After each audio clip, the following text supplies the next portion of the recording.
soydun baharımı, kırdın elimi kollarımı, bedenime zararın, kapattın hep yollarımı, hayatıma zararın var.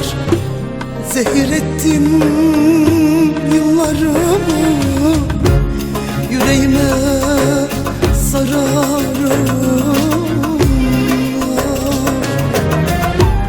Saçlarımı hep ak ettin, umutlarımı yok ettin.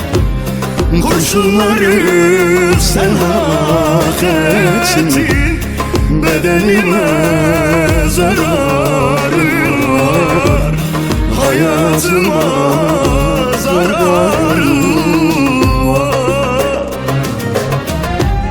Saçlarımı hep ak ettin, umutlarımı yok ettin. Kurşunları sen hak ettin, hayatıma zararım var.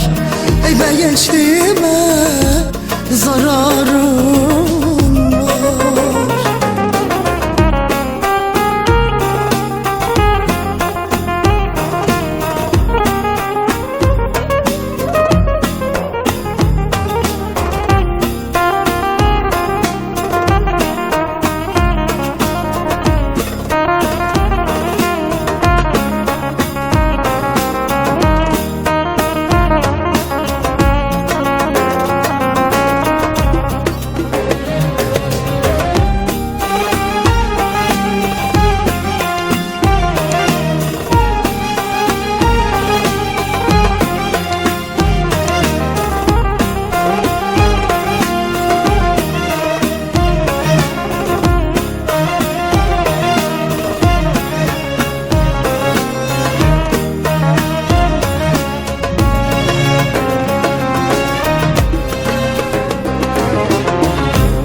Dört yanımı derdim sarar, elin değme anam ağlar.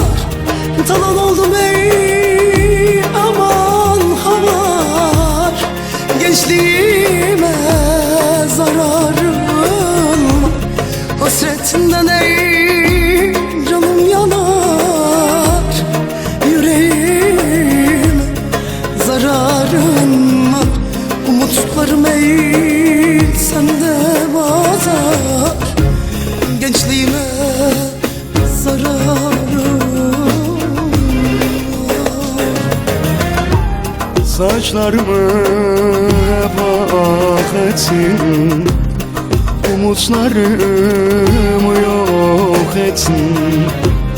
Kurşunları sen hak ettin, bedenime zararın var, hayatıma zararın var.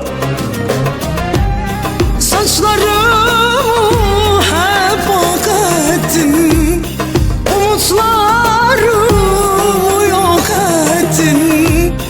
Kurşunları sen hak ettin, hayatıma zararım var. Ey be gençliğime zararım var. Değil hiçbir şey yolunda, duydum başkası kolunda. Veremedin beni en sonunda, gençliğime zararın var. Kanser ettin en sonunda, yüreğime zararın var. Hayatıma zararın var, bedenime zararın var.